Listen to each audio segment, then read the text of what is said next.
So, hi everybody. I'm Ruth Bowman, and I want to welcome you to Racial Justice Rising's program on food forests. RJR is producing today's event, and it is my pleasure to introduce you to our presenters. Adam, on your screen, Adam Matlock and Eliza Caldwell. Adam's project, A Town of a Thousand Gardens, brings the concept and practice of food forests to his community of Hamden, Connecticut. Adam is also an accomplished musician and music teacher. Eliza is community gardens manager at Gather New Haven in Connecticut. And Adam just mentioned the chat box. So during this presentation, please also enter any questions and comments you may have in the chat box. And Adam and Eliza will respond to these after their presentation. This program is supported in part by grants from the following local cultural councils: Amherst, Ashfield, Bernardston, Buckland, Charlemagne Hallway, Conway, Gill, Greenfield, Heath, Montague, New Salem, Northfield, Orange, Rowe, Shelburne, Warwick, Wendell, and Whately, all local agencies which are supported by the Massachusetts Cultural Council, a state agency. We also depend on contributions from individuals who value the work we bring to the community. If you are able to support our work at any level whatsoever, please go to our website, racialjusticerising.org, and scroll down to the link entitled Donate to RJR. Thank you in advance. And I'm going to turn it over to Adam and Eliza.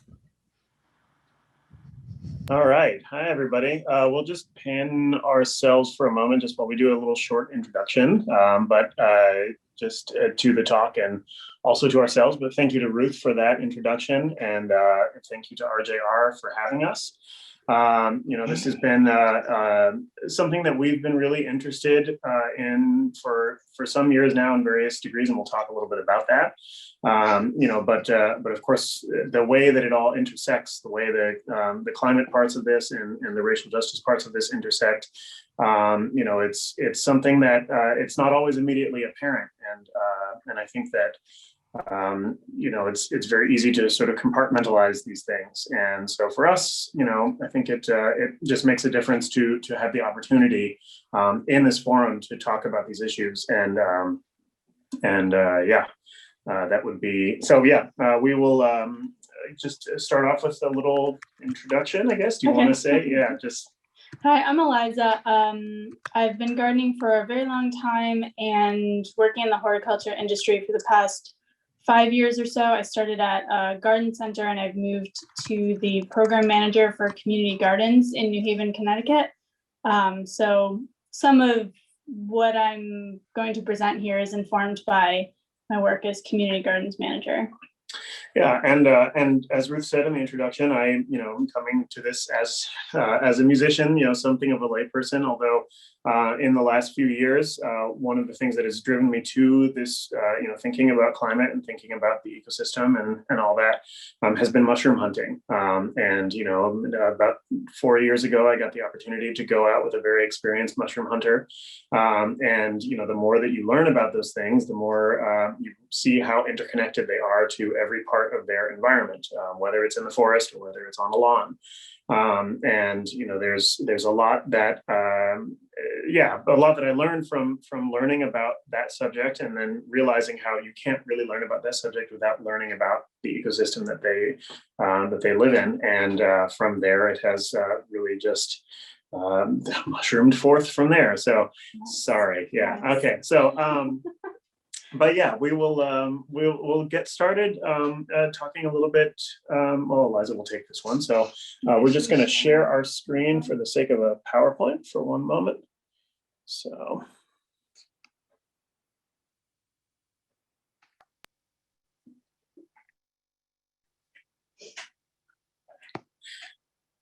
All right, so just the overview of what we're going to be talking about. We'll give a little background. We'll talk about what a food forest is. It'll be kind of the 30,000-foot view of one, and then steps to creating one on municipal land. And of course, you could also do one in your own yard. As we are doing, this is a picture of our backyard. We just got started doing this in our yard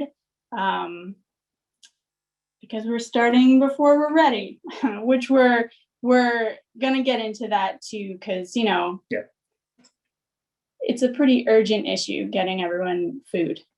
So looking into the future, we think a lot about this. Like there are versions of it where resources dwindle and inequality grows. And then there's also versions where we acknowledge that there is abundance that is possible that we're just not tapping into, and sharing is possible, and that we kind of write the future. So what we do now definitely will impact what happens in the future. You had some more background that you wanted to give before we go into the. Oh, yeah. Oh, I see. Okay. Yeah. So, well, okay. We'll come back to the slide. Whoops. All right. We'll come back to the slideshow in one moment here. But yeah, so when we talk about this kind of thing, right, this kind of envisioning the future and thinking a little bit about, sort of what is coming down the line, right?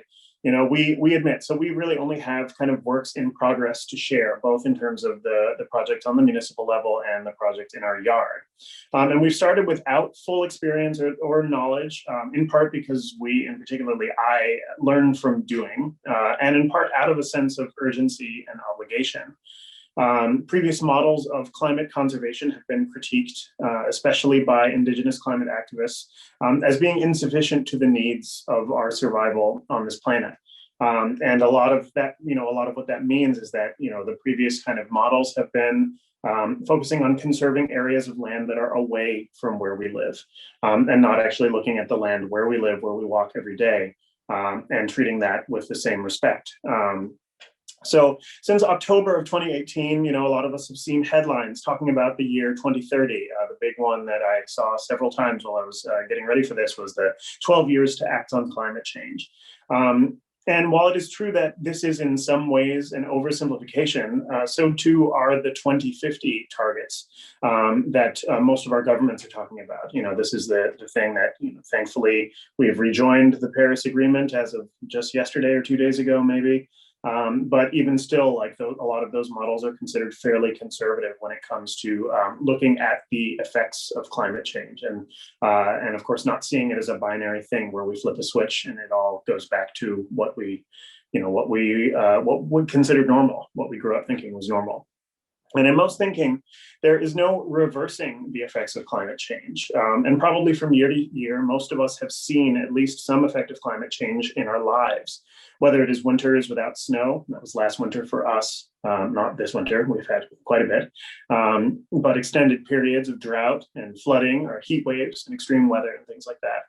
And those effects may not choose targets, but the global policies and corporate practices that drive climate change, whether it's the higher proportion of working class jobs with unsafe working conditions, whether it's the soil contamination and air quality degradation in Black and brown neighborhoods with industry and routes of transit built through them, whether it's proximity to flood zones, and whether it's cities zoned even inadvertently so that fresh produce is harder to access without a car. These effects are not hard to see as a facet of the pattern of racial injustice in this country. So I'll say, environmental justice is racial justice. And I'll ask you to repeat with me, because it's worth repeating. You don't have to unmute to do this, but let's just know that we all said it, right? Environmental justice is racial justice. And when we work in support of the environment, even if it is on the small scale, what we are looking for ourselves and for our communities is a sense of agency against a problem so big that it sometimes feels unknowable, and a sense of pride in our communities that extends to the ground that they are built on. And this is one area where one can learn from Indigenous stewardship practices. But of course, many ideas within permaculture are adapted from Indigenous stewardship ideas, and that's a good thing generally. But sometimes they're misappropriated or misunderstood, which means certain methods are getting ruled out by practitioners who don't really know, the intent of them or the meaning of them. And of course, when we think about Indigenous communities in this country, due to hundreds of years of policy now that have been discriminatory, the fact remains that a great many Indigenous tribes are not able to care for the land as they once did. But we wanted to think also, just as we do this, sort of work towards this this goal of, what are generally the obstacles for gardening? What are the things that make people just not want to take care of the land or feel like they can't take care of it? And one is lack of land to take care of. Another is lack of time, and sometimes lack of resources. And then another is lack of expertise. But we'll come back to all of these topics a little bit later in the presentation. Hamden, where we live, Hamden, Connecticut, it is technically a large town, but it is adjacent to a city, and it's large. The city is New Haven, Connecticut. And it's large and diverse enough in population that it sometimes feels like a small city. And of course, as with cities, there is always very visible inequality. New Haven itself is the home of Yale University, which is probably one of the wealthiest universities right now, with a huge endowment, and they pay no taxes on that, right? And so meanwhile, there's a great deal of poverty and borderline poverty in the city of New Haven and in the surrounding areas, where Yale is expanding year after year. So, when we think about these things, I mean, it's, it really is all interconnected. It's sometimes very hard to separate issues of climate justice from issues of racial justice. But it's important, to think about how they can all intersect. And how this idea of ownership and all of these things can make it hard for people with the best of intentions to do even basic things that are really necessary at this stage for making sure that we have life and food in the future. But so we'll move on right now to talk a little bit about the concept of what a food forest is. So once again, we'll enter a screen share. If you just give us a second. So yeah, one of the things that we think will sort of make people more resilient against climate change is diversified plantings that have food in them that are right where people live, whether they're in yards or on land that people go by all the time. So one kind of cool idea that I don't know if Greenfield is doing this sort of thing, but in New Haven, there's a free pick community garden that is stewarded by about 5 people, and neighborhood residents can just come and pick what they want. It's an annual planting, which is not exactly a food forest, but they're adding more perennials. So getting into what a food forest is. Food forest and the word permaculture are often sort of used interchangeably. So if you hear us say permaculture, then we also mean food forest. It's essentially a perennial food garden, which means it focuses a lot on fruit and nut trees, fruiting shrubs, and then herbaceous plants that support them, that are usually edible as well. And we just think it's a really good investment in future food security. And we call it a 5-year plan because a lot of these fruit and nut trees won't produce for 5 years, nut trees usually even longer. So it's really, as I say on this slide, it's a gift to future generations if we're planting it now. So there is also space for annual gardening within a food forest. I love annual vegetable gardening, and I know at least several of you on this in this audience do as well. So this is a picture of our front yard. We've got an annual vegetable garden here where you see the colorful chard, and then over on the side, we've got a more perennial planting that has a peach tree and some other plants with it. So even if you're planning to plant trees and those sorts of things, you can also do annual vegetables. And one other way I realized how important perennial food plantings are is this past spring, 2020, I was still working at the garden center, and I'm in charge of the vegetable garden there, which is mostly annuals, but some perennials. And of course, this spring I did not get to it and did not take care of it. But the perennials came back. So there was a little bit of food being produced. So that's why perennial food plantings are so important, that if someone doesn't get to them, they're still taking care of themselves, essentially. So a food forest imitates a natural forest, including the transactional relationships that happen within it. Adam really wanted me to include that because it talks about mushrooms. Yes. Just everything within a forest is interacting with each other. Mushrooms help every tree and plant that there is. And so we're just kind of designing an ecosystem that imitates that, but has a lot of food for humans. And we think it's the healthiest planting of the future. We think that every planting should include food for humans. And as Adam said before, it's an ancient way of managing the land for people who weren't dependent on Stop and Shop as we are. But, for thousands of years, people had to have their food all around them that they could reach. So it's not like it's a new idea. And we're not trying to say that it is. We just are trying to make it happen in our town and wanted to share it. Yeah, so this slide just shows a little bit of kind of the range, and we'll talk a little bit more about this, kind of break it down. But on the left, it's talking about sort of wild nature, so a natural forest, right? And on the far right, we're talking about a field of arable land or annual cultivation. And as we see, this illustration is coming from a book which we are borrowing, this illustration, and but the main idea, right, is that kind of, if you're looking at a relatively balanced ecosystem, right, what it requires is less energy to maintain. There's more resilience against disease and against pests. There's high diversity of both plants and then also naturally of insects as well. And there's kind of a lot of interconnectedness both between all the plant species, the mycelium, which is the sort of the mat that mushrooms that we see grow from, and very little maintenance, right? And so just to the right of the idea of a wild forest or wild nature, we see a forest garden.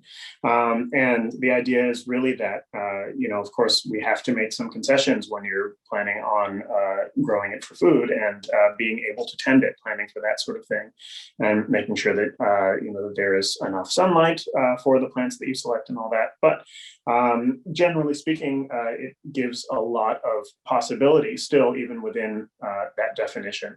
So that you have a lot of versatility from the plants that you can choose. So the elements usually include some large trees, some understory trees and shrubs and vines and ground layer plants. And these nitrogen fixers, nutrient accumulators, those are other examples of things that would be included in a food forest. It can get really complicated. We're very into it. So we're like thinking about all these elements of it, and a lot of the books that we've been reading and some that we'll recommend at the end get really complicated. But I don't think it necessarily has to.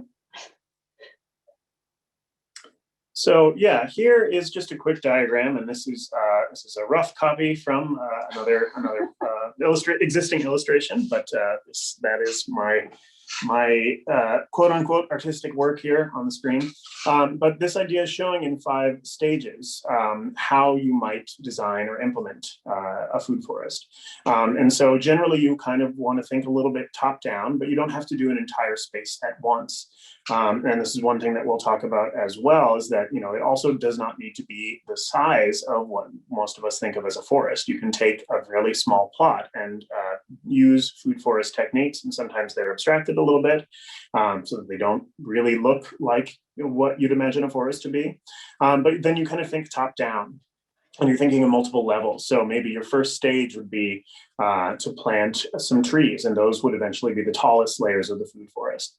And then maybe in the following year, you might sheet mulch a strip, and that would be a way to kill off the grasses and kind of soften up the soil a little bit without requiring tilling. And then you might plant some shrubs and some herbaceous perennials, and that's this strip close to the bottom here in the second illustration. And then third, in the third year, you might sheet mulch another strip and add in some more shrubs, some more perennials. And the planted shrubs and trees from the years past would start to produce some shade, and you could start to think about that, right? Because eventually a mature food forest is not going to be a sunny space in the way that an annual field will be. And so then you're thinking about combinations of plants that support each other, some that can tolerate fair amounts of shade and some that need the full sun. And then year 4 is down on the bottom. I should have numbered these, but we're down at bottom left now. And so then the remaining strip is then sheet mulched along the top there. And the planted shrubs and trees are producing even more shade, right? So they're getting taller. And so now we're starting to think about filling in more space, and really just kind of you get a better idea of sort of what the mature food forest is going to look like. And then finally, on the bottom right, you're going to see that the forest garden is maturing. And if you have fruit trees, you would probably start to be seeing harvests at this point. Maybe with nut trees, it would take some years longer, as Eliza said.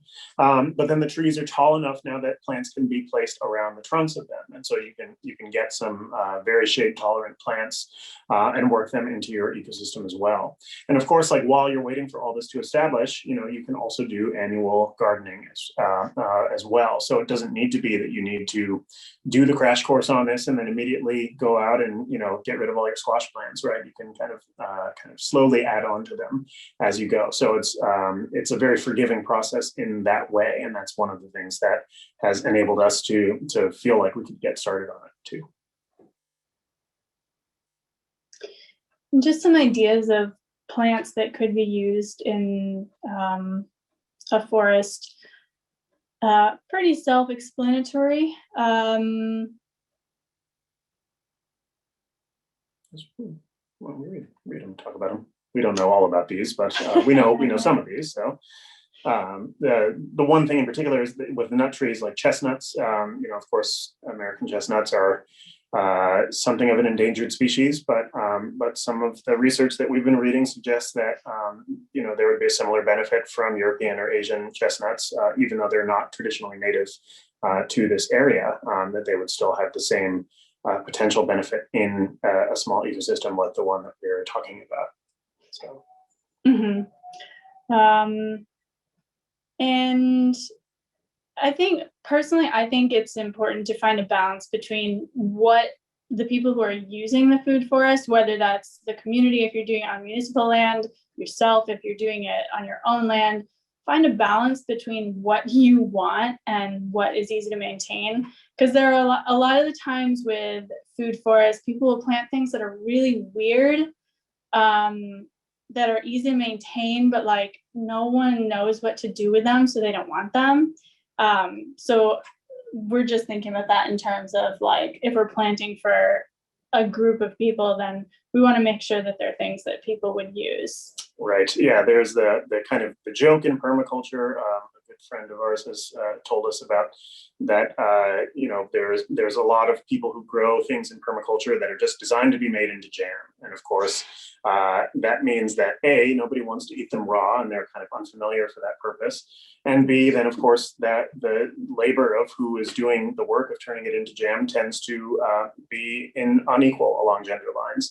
And that is one way in which permaculture is still reckoning a little bit with patriarchy and sort of the way that it reproduces some of these ideas. So. And we didn't go into huge depth on this list because there are a lot of lists that are out there of plants that can be used. So just thinking about like why you might do this, what's the most productive way to use a field of grass? If you plant corn, you get corn. And then in the winter, it's just mowed down and the soil's eroding. If you plant a pollinator garden, you get wildlife support.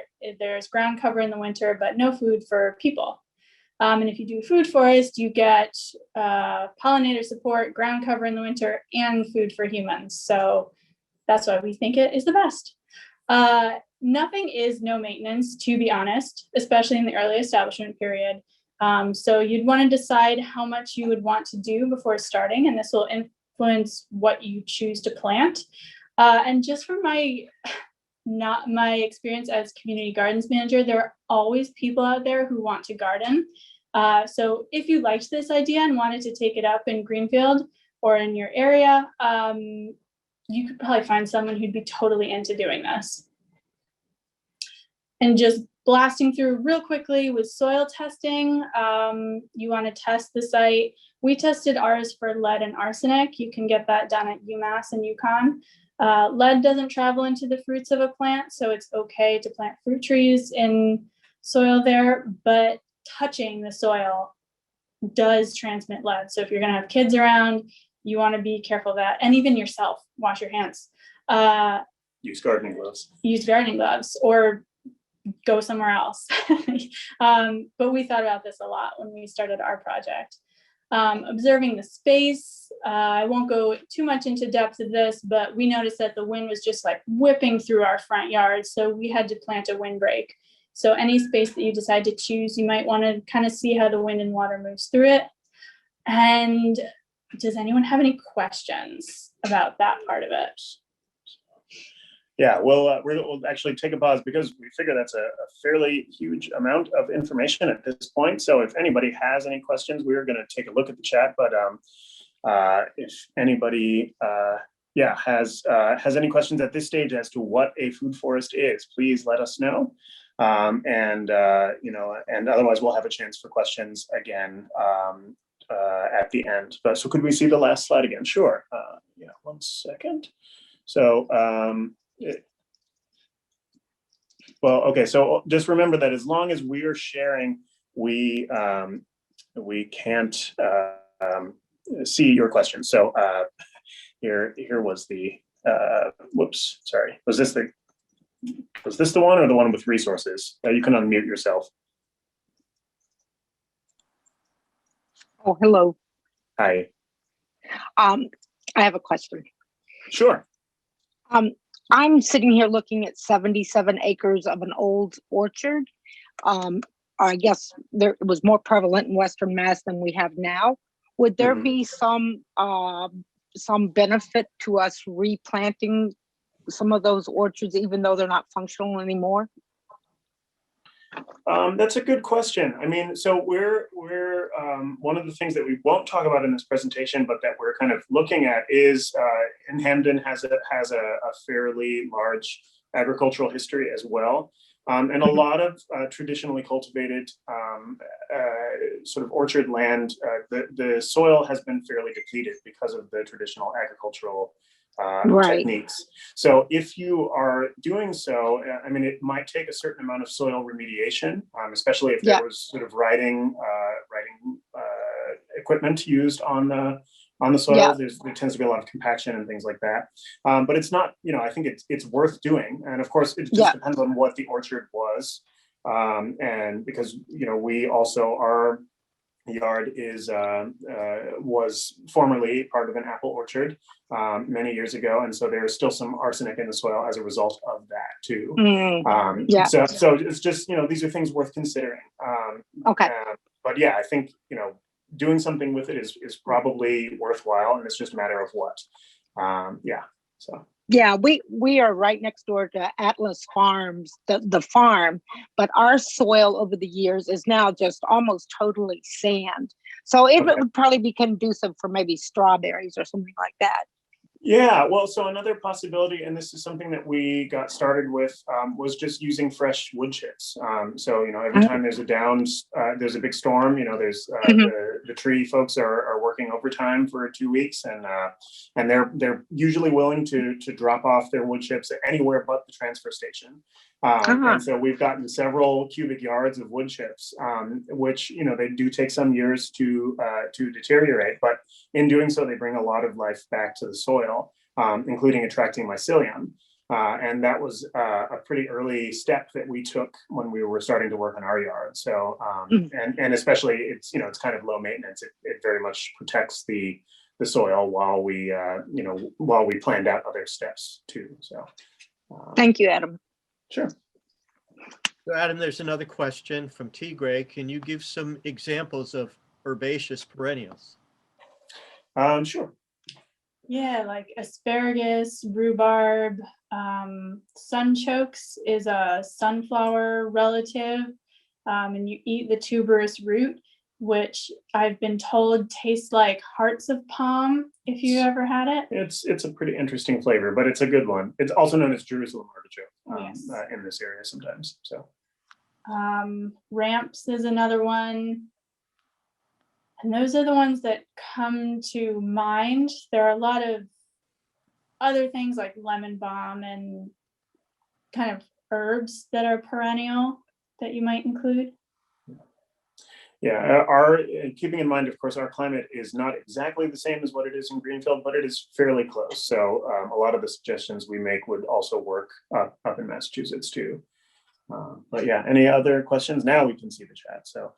Wanted to see the resources. Great. Are there vegetables that grow in the shade of large trees? Ramps, wood, they're a forest plant. A lot of the ones that grow in the shade are some of the weirder vegetables. And I'm sorry to use that word. They're not weird. They are what they are. But they're less familiar. But a lot of the more in-depth food forest books will talk about shade tolerant vegetables and what you can do with them, but most of the ones that we know wouldn't do quite as well in the shade. Yeah. Okay, so we will have another opportunity at the end when we get to ask questions and to deal with them as well. And we'll also be sharing a survey too. So if there are questions that you couldn't remember in time, please feel free to put those in there. Those are things that are going to help us improve this presentation in the future. So yeah, so we'll talk for a moment a little bit about this town of 1,000 gardens idea. And so I guess how this idea started was, I guess it was around June of last year. I was thinking about this kind of utopian idea of wouldn't it be cool if governments would manage to pay their citizens to take care of the land? And of course, there are lots of reasons. I can hear the voice of like any average conservative telling you why that's not a good idea. But but there's lots of reasons why that would probably take a long time to implement. But the main kind of sort of thought behind it is that we're thinking of like towns and their resources. The town of Hamden, where we live right now, is, let's face it, in a financial crisis. And sorry to anybody on the Hamden government who may be in this meeting right now, but it's true and we all know it. It seems kind of weird to me sometimes that, especially in the midst of a pandemic, that how much money still has sort of a control over our lives in this way. When we're evaluating resources, we don't really think about the land that a town is built on. And that seems to me as the most consistent resource, right? We all saw in the early stages of the pandemic, we saw, like toilet paper shortages, canned bean shortages, things like that, right? People who were hoarding. We saw disruptions in the supply chain of various sorts. And so these are things that, before that point, at least to me, seemed, pretty purely like science fiction. And of course, all it took was just a little nudge, right, from a very large spread, virus to cause those things to become a reality. And it seems to me that, no matter what economic turbulence happens or anything like that, that the land that a town is built on is its most consistent resource. And so rather than get frustrated at the fact that we'd probably never see the utopian ideal in our lifetimes, I was trying to think of where to go from there. And so the town of 1,000 gardens as a phrase, it came to mind. And it seemed to me that, if we're looking at the eventual effects, the eventual and even current effects of climate change, that towns and municipalities that invest in this resource of the land, of the soil, are more well equipped to handle the effects of climate change. Even though one town cannot grow all of its own food, the steps that we take in order to produce food and in order to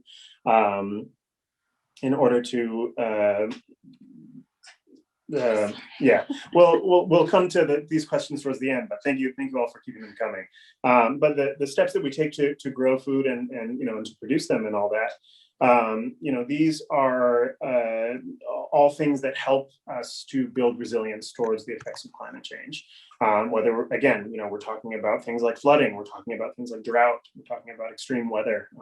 We saw a tornado last summer, and almost two, in fact, that had pretty huge effects on just our local kind of skyline, just taking trees down and things like that. So if we think about what the obstacles are for gardening, I mentioned this earlier, right? It tends to be the lack of land, the lack of time or resources, and the lack of expertise. And that last one is really complicated. We'll come back to that a little bit later. But I was trying to think of, would it be possible for a town or a municipality to subsidize those obstacles in any way? And so rather than tell you the chronological story of how all this came about from there, because it has lots of ups and downs, and it's probably would make a better biography than it would a presentation. What we would need is, I think I'll talk to you about it in terms of importance. And so we're thinking about the ideas of food forests as a resilient form of planting, as something that is, seems to us to be the answer to a lot of questions, but is still relatively unknown in the wider sphere of horticulture. And so the thing that would help a lot to kind of show why this is a good idea is a pilot garden, right? Or several pilot gardens. And so these would be things that would be visible, whether from the road or from sidewalks to people walking by.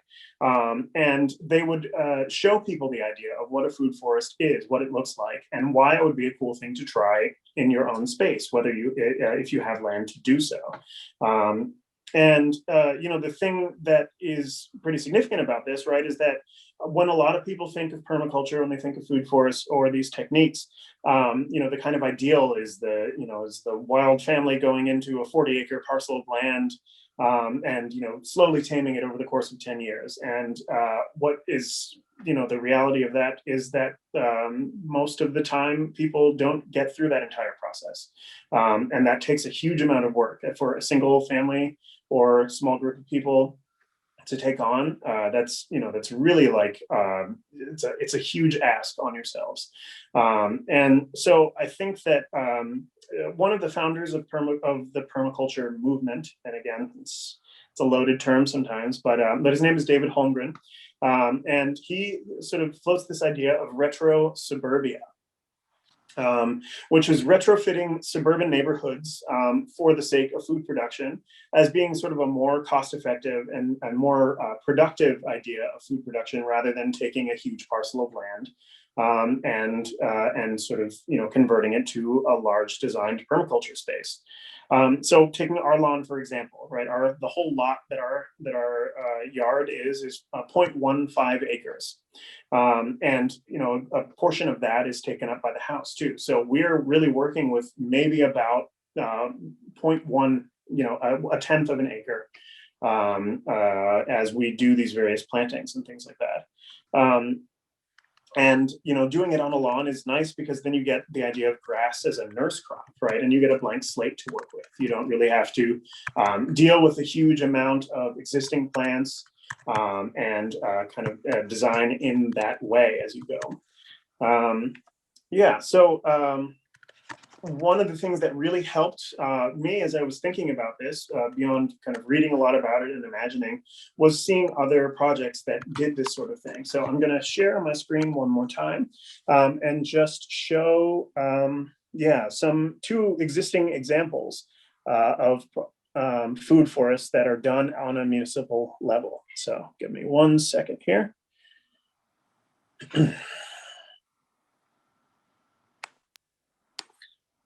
So let's see here.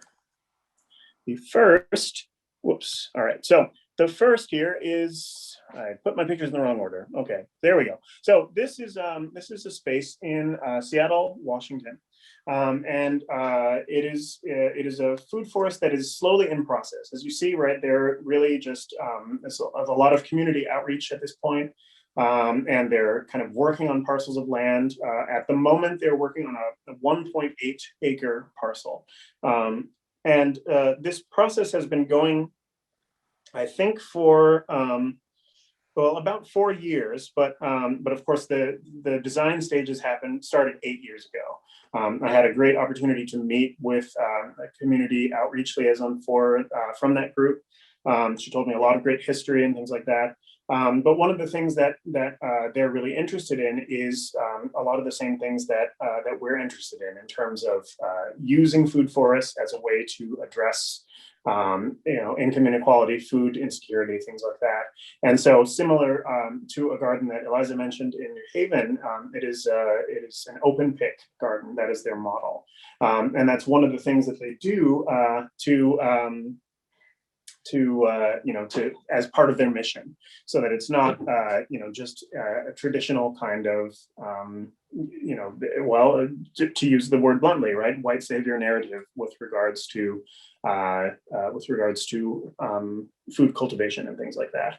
So here is just a photo from a work day there. And as you can see, there's lots of plants, many of which I do not recognize, which is great, right? That's one of the things about this that is really cool, is that we see just a greater biodiversity, right?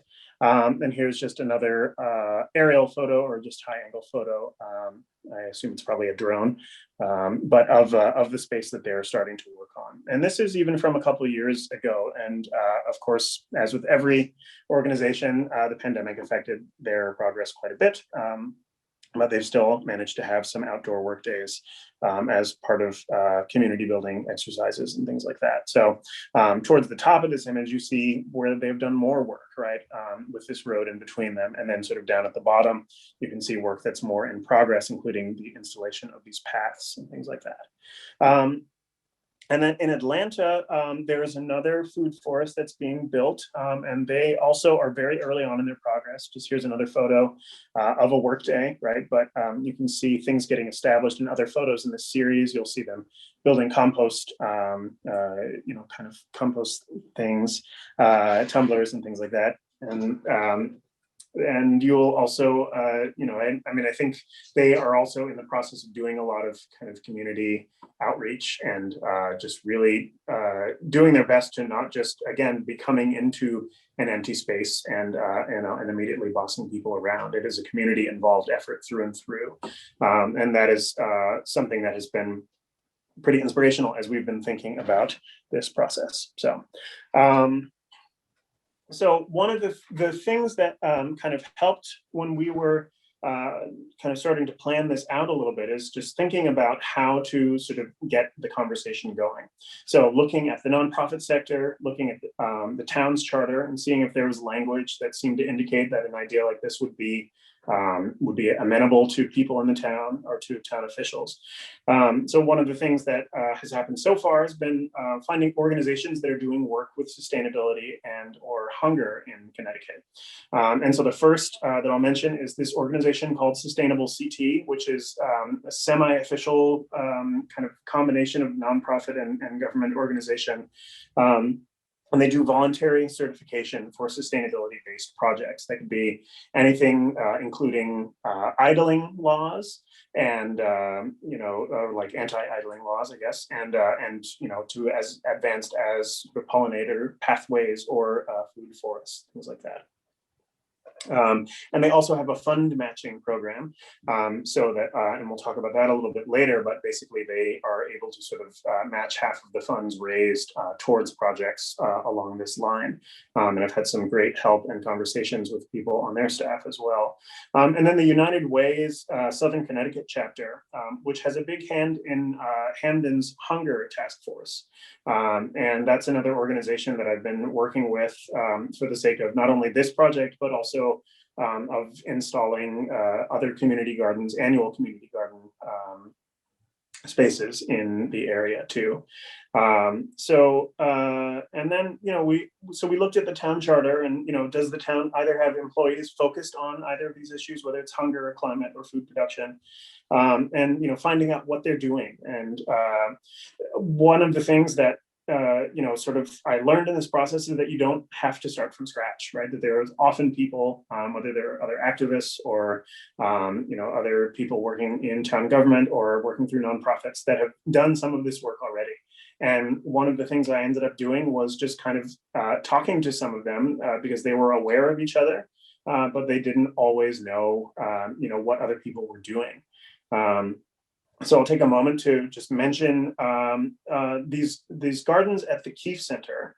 And the Keefe Center is a community space that also offers a food pantry. It's in southern Hamden, which is a neighborhood that is classified under most definitions as a food desert. And that means that there's no easy access to fresh food. There's not really grocery stores in the area, and the small corner stores don't really sell fresh produce. And there's lots of ways to kind of look at that, and that the Hunger Task Force has been working on is ways to mitigate that. But one of the things that helped was a grant from the United Way that helped them to start a community garden space. And it's administered by Sean Duffy, who's a professor at Quinnipiac University. He's the chair of the political science department there. But that got started, or the grant for that went through in February of last year. And then, we all know what happened in March. And so despite the impact of the pandemic, and of course, the huge number of seeds ordered at the beginning when people were thinking about that sort of thing, they were still able to have a season, a surprisingly productive season using 12 or 16 actually, garden beds that were raised beds. So there was a lot of interest in that from, in the community. And here's one of the things that I mentioned before is that, when we talk about expertise, there were a lot of people in the neighborhood of the Keefe Center, which is a predominantly Black neighborhood, who wanted the opportunity to participate and in some cases to learn. But, a lot of them knew stuff about gardening already, but they just didn't have the space. They're renting. Landlords would not allow them to do that sort of thing. We just want to think about that sort of compared to, suburban landowners, and suburban here is code, to some degree for white. Who default to lawns out of fear of possibility of gardening going wrong, or things not looking sightly, neighborhood concerns as well. And of course, these differ from neighborhood to neighborhood. And there are things that make an impact, but especially when you're dealing with like homeowners associations and things like that.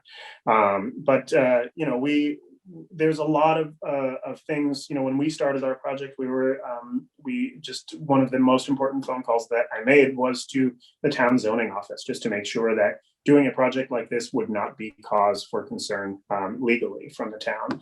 And unfortunately, it seemed ridiculous that was a call that I had to make, but I feel glad that we did, because now we are undergoing this project with a lot of certainty that, it's not going to be a legal hassle down the line. And that is what it is. But the other related town employees that we talked to, there are people on the Arts Council, there are people in the zoning department.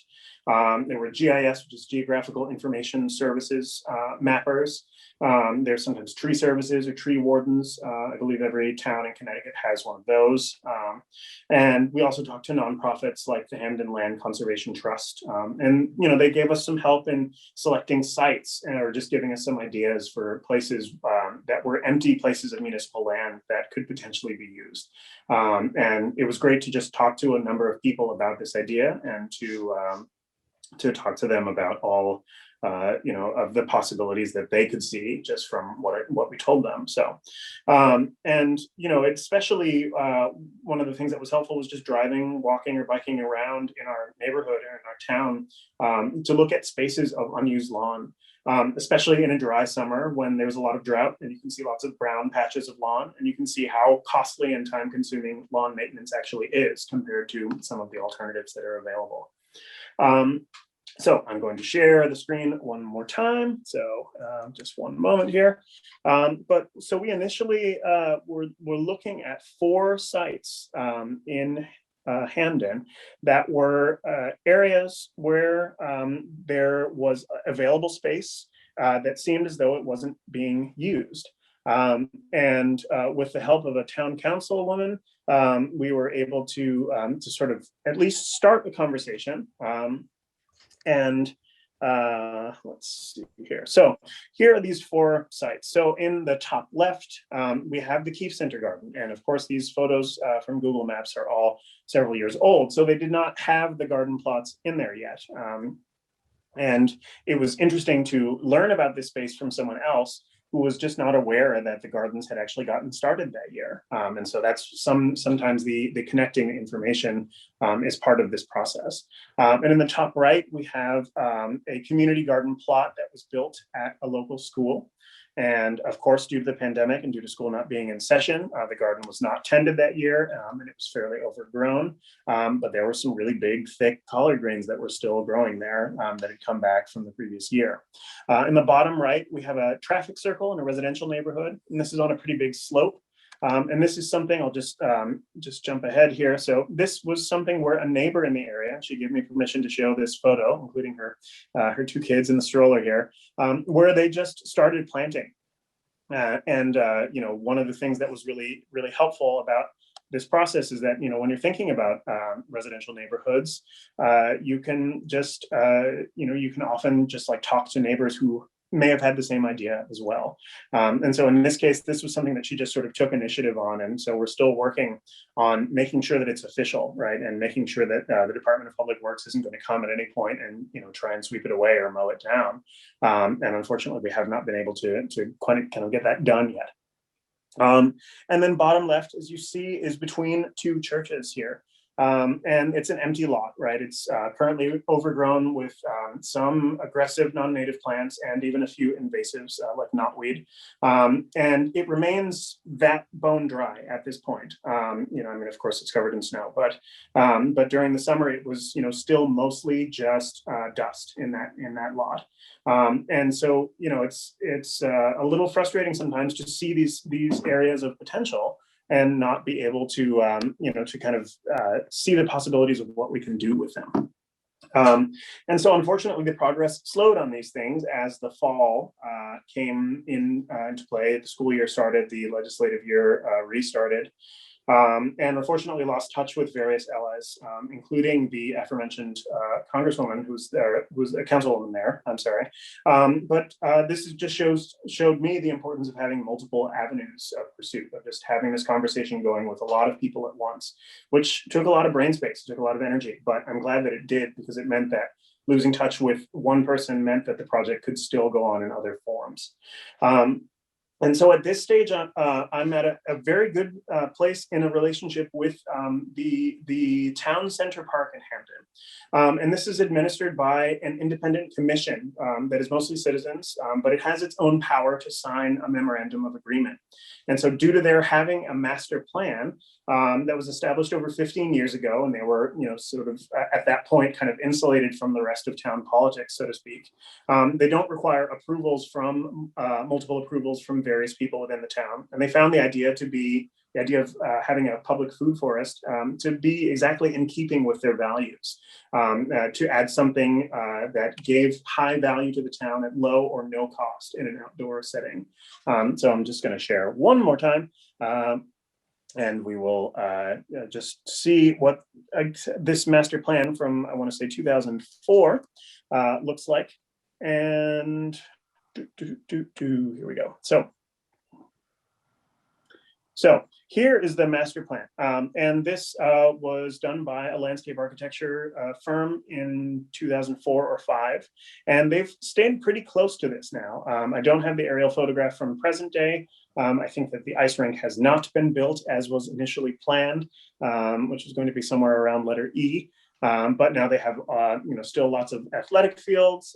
Letter A is a community garden space that is adjacent to the library. So it's very publicly accessible. and there are places for outdoor concerts as well. And so the kind of positive note here is that I'll be presenting again with their monthly meeting this coming Monday, and then the following Monday or Tuesday, we'll be walking through the space to select a site and then draft a memorandum of agreement with members of this council. And that hopefully we can start working on this space and fundraising for it, of course, in the spring of this year. So I'm going to just stop the screen share. Oh, wait, no, sorry. Here are two just areas that we can see, right? So again, these were taken in the summer of last year or early fall. And even after the harshest seasons of the drought had passed, you still see a lot of brown areas. You see a lot of places where it's just devoted to lawn, and they're really not used, again, because of hills, because of proximity to the street, things like that. So they had a lot of ideas or generally very excited about use of some of this space so that it would require less constant maintenance and things like that. So. Okay, so yeah, I guess the main thing, right, the proposal of a food forest is that, as opposed to an annual garden, it sort of means less water and maintenance. It means more possibility of being seen as a feature and not a chore to draw the interest of local residents. And also talking to other people working on this kind of project, right? People who are in the permaculture field or people who are activists. The thing that I learned from that was that, it's very easy to kind of get depressed by the slowness of progress or of efforts that had to be abandoned for one reason or another. I find that it's hard to deal with an idea like this when someone is like, great, how do we make money off of it, right? That's a thing that ultimately just seems to me to be a little short-sighted. But to me, it's kind of hard to look at areas where there is need, like hunger, or there's need like extreme climate effects, and to look at areas of opportunities like lawns or unused spaces and not simply be able to push a button to connect them. And, what this process has taught me is that it takes a lot of buttons to be pressed. And sometimes you have to press them all at once and then you run out of fingers. And you have to kind of play politics sometimes too. And if you had told me 5 years ago that I would essentially be working in local politics, I would not have believed you. But with something like this, we see lots of possible benefits, especially considering the range of climate implications like drought, extreme weather, flooding, tornadoes, for example, especially considering the past and present realities of food inequality, especially considering the current dire state of biodiversity and of overall climate in this country. So it really is just kind of a matter of streamlining what you choose to prioritize and what you tell to the people who you're specifically meeting with. And then the best way to kind of work towards that goal is to sort of meet them where they are. In service of the idea and in service of this whole ideal. So that's that portion of the talk. So we would love to hear from you all with more questions. We'll be able to check the chat as well.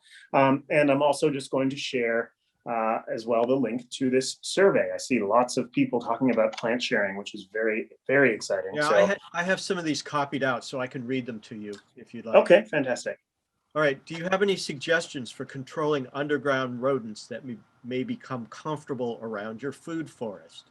And another one related to that, yes, pest control, especially if you don't keep something like a cat or dog. Right.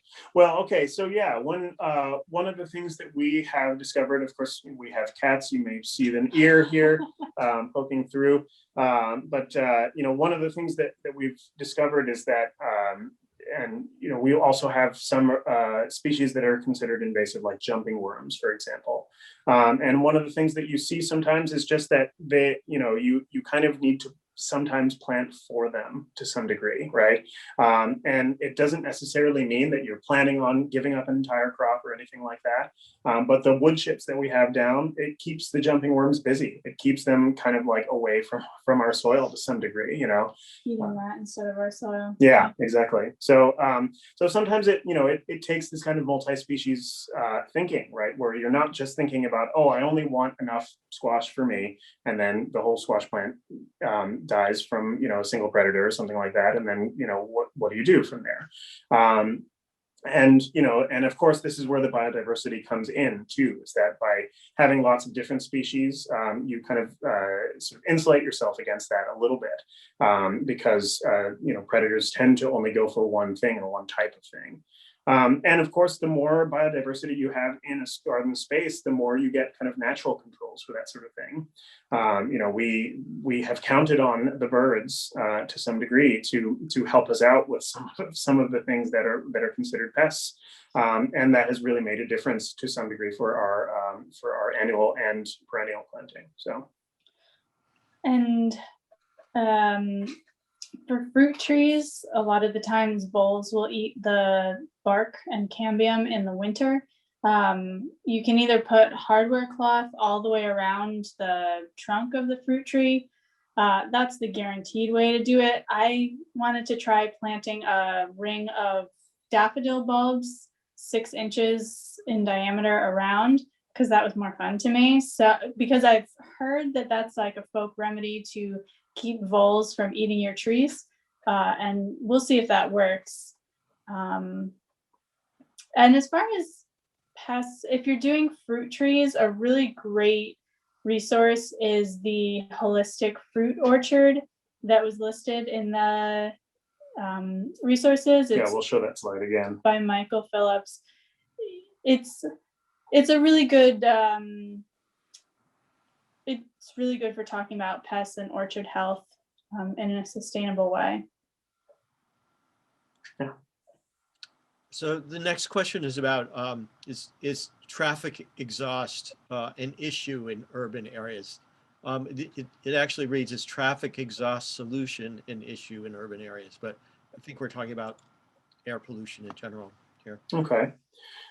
Yeah, well, so, I mean, there are lots of kind of, and this is a way that one can think about this when planning a perennial space, is that there are lots of plants that will do some of these remediation kind of things. But generally, exhaust itself is not so much an issue as oil or kind of runoff liquids and things like that. So if you're planting really close to a road, that may be a place where you choose to put perennials as opposed to edible food. And similarly, the rule with mushrooms is that you don't harvest ones that are right by the road, because mushrooms do sometimes break down petroleum and they grow enormous on them. I wish I had thought to put that picture there, because I found a mushroom that was twice as big as my hand in diameter, an oyster mushroom that was just growing by the road. And it took a lot of restraint to not pick it there, because I had to remember the rule. But then these are also things that are sometimes used as, kind of part of remediation strategies too, where you would plant mushrooms that you sort of plan to cultivate mushrooms outdoors that you would not be intending on picking for the sake of kind of dealing with some of that too. So that's a good question. Thank you. And it's not exactly related to fumes, but at our community gardens in New Haven, we cap the soil almost in almost every garden. We'll put landscape fabric under the beds and then fill in imported soil on top, just because we're not sure what the lot was used for in the past, and it prevents a lot of stuff getting into the vegetables. So landscape fabric is always a good idea if you're doing annual gardens and you're not really sure of the site. So that is the end of the formal questions there. Oh, wait a minute. Here's another one. Let's see here. So, all right, let's see. Okay. This doesn't, I'm not sure if this is a question, but this is a great story, and so I'll just read it. So I have my whole tiny perennial vegetable garden planted under a peach tree. The peach tree does not give much shade, so the vegetable garden gets enough sun. I never realized I already have a food forest. There is a new term for me. I have planted tomatoes, parsley, perennial, sorrel, chives, and green onions. They're all under the peach tree. Peaches fall into my garden in the fall. It feels very prosperous. Tigray, could you tell us how large your peach tree is, or how long it's been growing for? If you feel comfortable unmuting.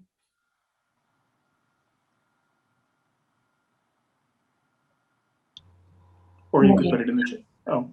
Hello, hi, Adam, and I'm sorry, I forgot your name. Eliza. Eliza, hi Eliza, thank you so much. This is so interesting.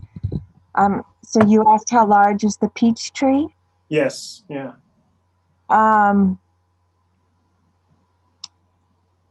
Let's see. Or maybe just better, did you plant it, or The was it there when you moved? The homeowners, yeah, it was there when I moved in. I rent at somebody's home, and Okay. it's, how large is it? I don't know. I guess it's what, at least 12, maybe at least 12 feet tall. Okay. And probably 12 feet wide. And my garden is very small. But yeah, I don't know if that answers your question. Yeah, I think that's helpful, right? So that sounds, and the fact that it's fruiting also tells us that it's a fairly mature peach tree. One of the things that we've also been exploring a little bit is the possibility of, there's a book that we've been using called Grow a Little Fruit Tree. And it's a way of cutting, a fruit tree so that it only produces a single or two boughs of fruit rather than a full-size tree. And that well, it makes a 6-foot tall tree out of a standard rootstock, because the standard rootstock is much more hardy than a dwarf rootstock. So you prune it specifically so that it stays kind of short. I found that book really interesting. It makes for manageable fruit trees. Yeah, the idea that then you wouldn't need a ladder to harvest necessarily, and I think it would also give the possibility of kind of getting a space to maturity a little bit more quickly too. So, but that's part of our experiment so far. So, so we saw another question in the chat here. So, let's see. I always look at vacant parking lots and envision them being transformed into gardens rather than sitting there as an empty space. Is this land still workable? What would you suggest if I wanted to undertake this kind of change or project? So if we're looking at parking lots, then there's a big problem, because if you have asphalt down or concrete down, what you're going to need is machine tools in order to dig, to sort of get rid of that. And that is potentially a very costly endeavor. That is, that's something that gets a little beyond the DIY scale. That being said, you could still approach your town government in the same way that I was talking about, and probably the process would be longer. And of course, in our town, most, the Department of Public Works has a very stringent union. And so that means that just about any one of these projects that we've talked about would require their involvement in some way. Thankfully, the people that I've spoken to at the DPW are very much in support of this idea. So, so I know that at the very least, that they consider themselves allies to this kind of idea. They're already doing leaf composting and other things, kind of wood chip composting as well. So they are people who are interested in this idea. But I think when you're looking at concrete, then it's becomes a little bit harder to deal with just on a DIY scale. Compared to even just a space, with that's already occupied with other plants. So just one thing to think about. Yeah, and I guess if it's traditional asphalt, and you have lots of friends or strong shoulders, these are things that you could certainly start to pick away at a little bit yourself. So but thank you for that question. And so the federal government has allocated CARES funding for the private and public school students to address loss of learning for students. Perhaps school districts may consider successive learning by establishing food forests around school ground. That has been one issue that we've been trying to work on a little bit. And thank you, Brenda, for that question.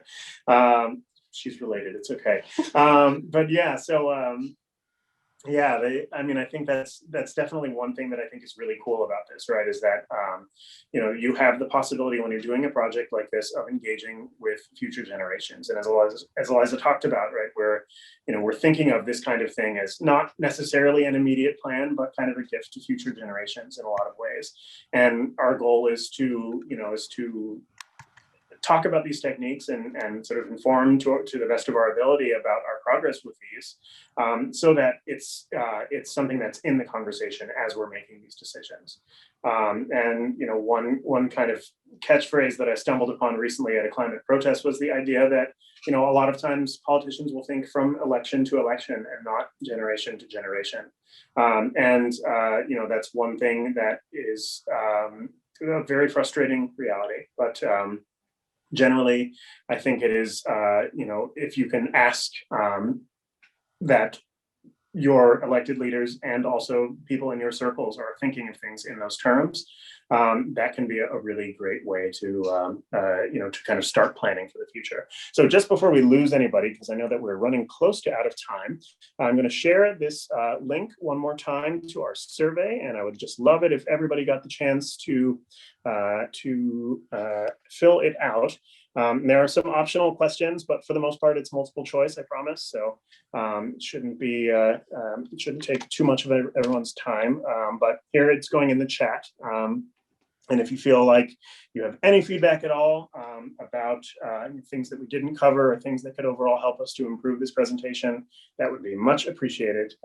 And just want to say thank you all for your time this Saturday afternoon, and really great conversation that grew out of this too, in the chat box and in the questions section. So yeah, thank you everybody.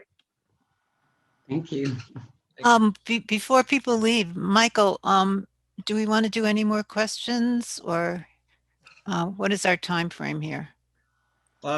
It's up to you and Adam. If there are any other questions, now's the time. Yeah, I mean, we're happy to take a few more if people have them.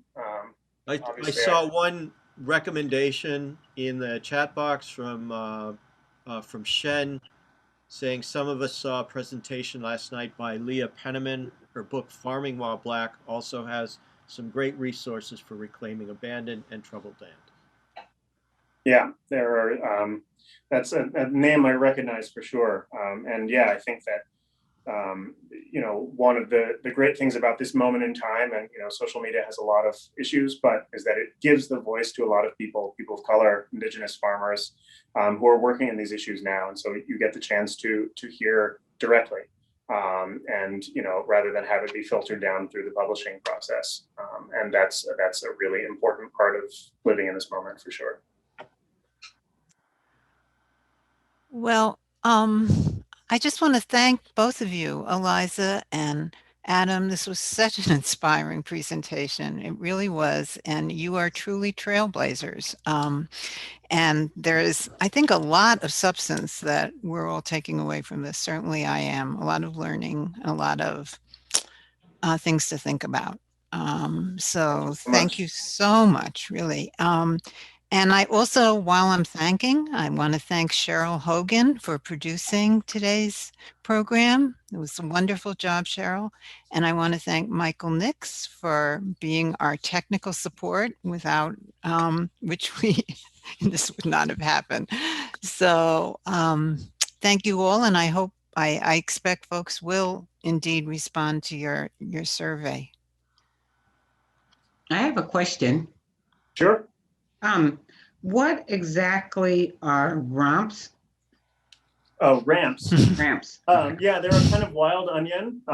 You sometimes hear from them about them from foragers, like people who will just stumble off into the woods. They have a very small harvest window, so it tends to be early spring that they come up. But they can also be cultivated too, and they can be worked into a lower sun kind of area.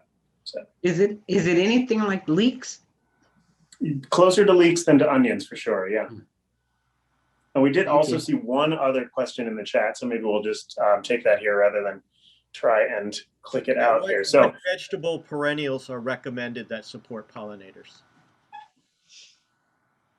It's kind of a tough one. For the most part, the pollinator support in food forest comes from other plants.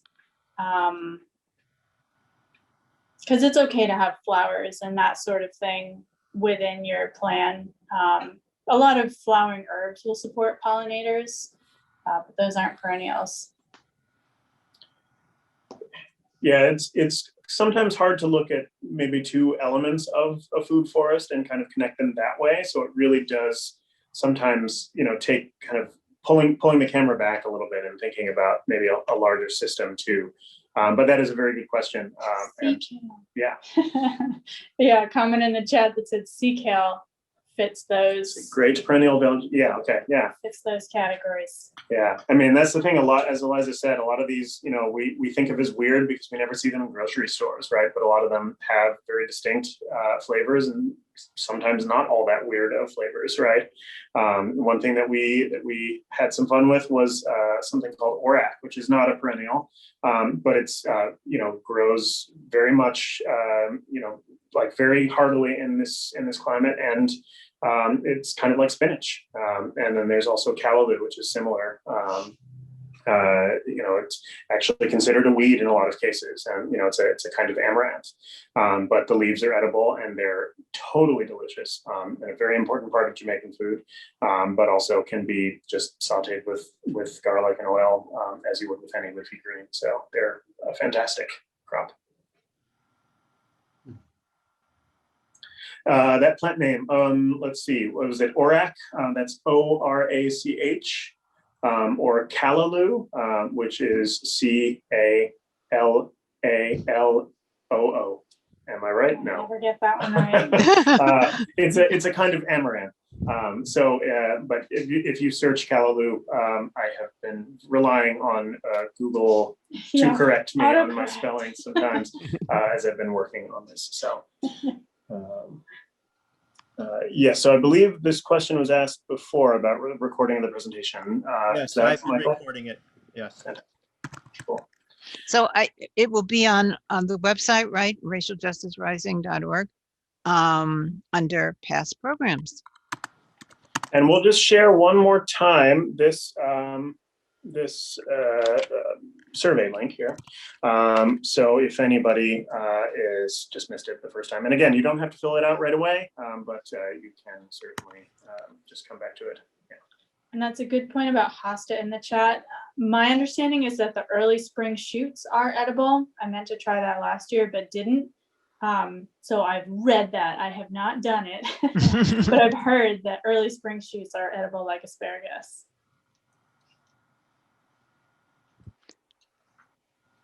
Okay, I think that wraps it up.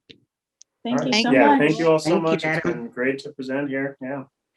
And thank you to all the participants for coming. See you at our next program.